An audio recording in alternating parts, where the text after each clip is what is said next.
There are a lot of different ways that one can do it. I think in the most intensive way, you could do things like forming a music group where, Mhm. and there are different models of how to use music in group therapy Mhm. or in individual therapy as a way of like, you know, um, pulling out certain existential themes or pulling out certain emotional content that you can then use as a part of the therapeutic process. So those are sort of, if you're on the more intensive side, Mhm. um, working with a music therapist, with a group or with a client is another way.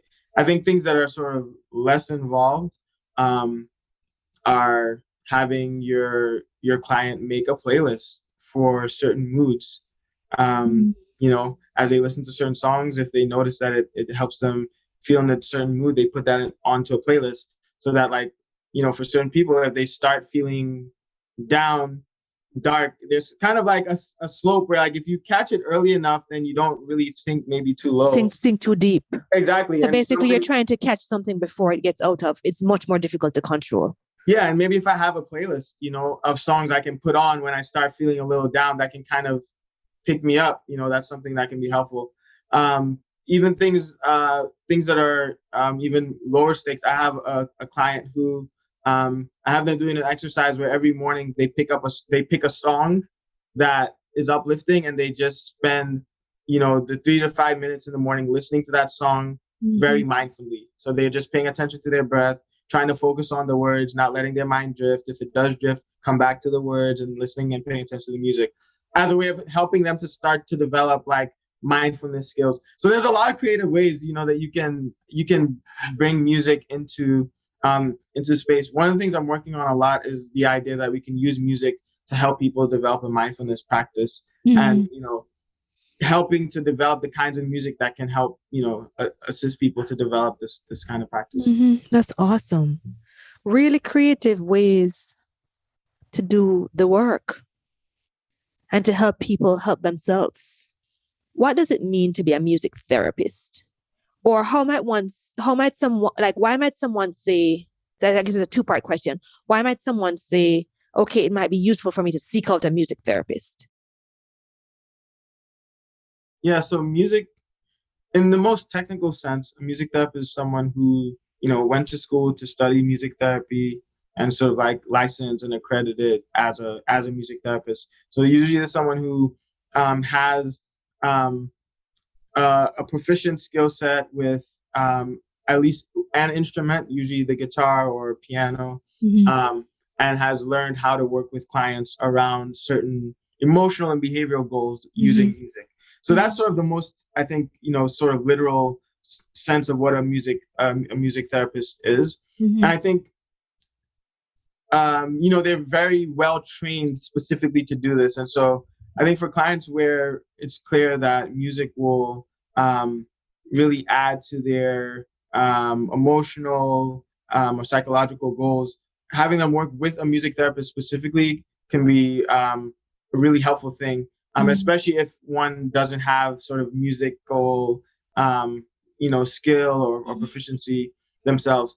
I'm really interested though in psychiatrists and in general physicians who have music training, because it turns out like there are actually a lot of Mm-hmm. doctors and people in psychiatry who know how to play instruments or Mm-hmm. know conceptually like music. And Mm-hmm. so I think it's an interesting space for people who are clinically trained Mm-hmm. and are trained how to do therapy, but Mm-hmm. also have musical skill to also train them to be able to bring that part of Into the themselves into work. the therapeutic space. Mm-hmm. And so they may not be music therapists in sort of the traditional accredited sense, but can we train people who are already clinicians, already trained to do therapy, to incorporate the musical skills or music proficiency that they have Mm-hmm. into their work? I think that could also be a really powerful tool, not only for clients, but for the physicians themselves to kind Mm-hmm. of experience the ability to heal in even a broader scope Mm-hmm. than they might now. Can you talk about when music has helped you get through a particular obstacle?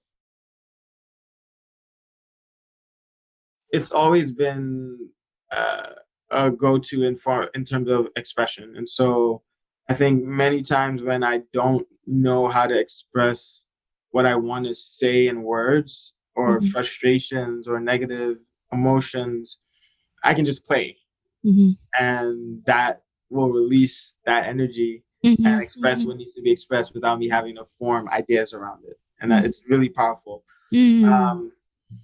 I think it's like you use a different part of yourself, not just the thinking to rationalize or reason away things. It's like the feeling part, the emotional part.